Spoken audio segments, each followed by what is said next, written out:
mug of tea.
These are my songwriting New Year's resolutions.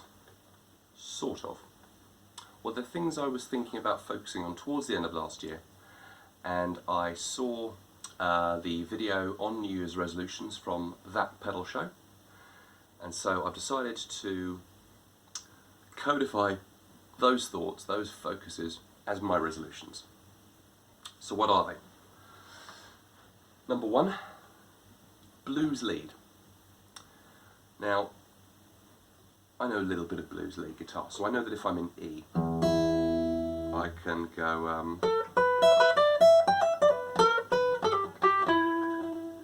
or if I'm in A, I can go or C. You get the idea. The point is, as soon as I know the key, my hand automatically goes to just one place for that key, and it's the same position. It just depends on the fretboard and the key where I'm going to go. You know, so that's fine if I want to play up here in E. But what if I want to play here, or I want to play in here? So the ideal is to be able to play anywhere on the fretboard, but for any key, but realistically to have something down here close to the nut, something in the middle, something high up for any key, which I just don't have. And to an extent it's just for my own personal interest if I'm sort of noodling, but it's just nice to be able to do that, and it would give me a lot more confidence on the instrument, because I have hardly any vocabulary really in the fingers for any kind of lead guitar. So I've done a little bit of work already, and aside from my stuff up here in E, and now I can go.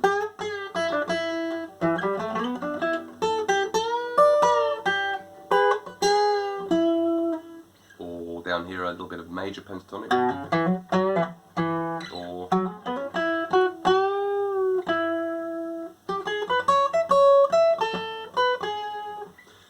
so that's the aim. Blues lead guitar rather than anything else, because a lot of the people that I admire or listened to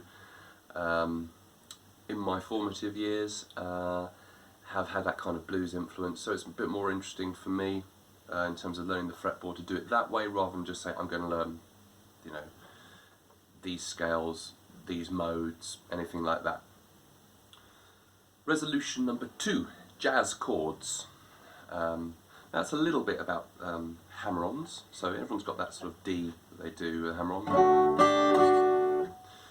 But my friend Alistair Dean, he'll often add in all kinds of other notes to all kinds of chords, and I'm sure he's not sitting there thinking, oh, let's get the added ninth in, or what about the 11th? But he takes the time to think about what other little notes he can add in that makes a part a bit more interesting. It adds colour to the arrangement. And if you have chord progressions where the chord shapes are actually really quite close together, so you've got a C and then you're moving to a G or I don't know, an A minor.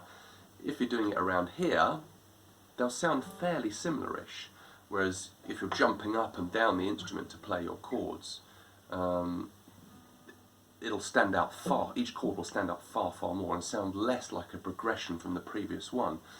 So if your chord shapes are very close together, you can often, especially with the little extra notes here and there, add a little counter melody in to play off against the main melody. So there's a little bit of that, but it's actually mainly about chords themselves. I think I have a fairly limited chord vocabulary, and I was looking at a couple of books from musicals actually that had lots of jazz, what I call jazz chords in them, over Christmas, and the next day I was working on a song of mine that already had a chord progression, but I suddenly thought, what if I used that chord? And it was one of the chords from the book I've been looking at the previous day, and it worked so much better for the song. So really what I want to have is a sufficiently good chord vocabulary to be able to find the appropriate chord for any given point in a song, but also probably to give it a bit more colour as well. A few little more interesting progressions. Sometimes where I might normally have played one chord for a whole bar, I might think, oh yeah, but if you actually play these 3 chords, it will do what you want to do, but be more interesting. So it's that kind of information really to make more informed choices about arrangements. And it's just fun to play, sort of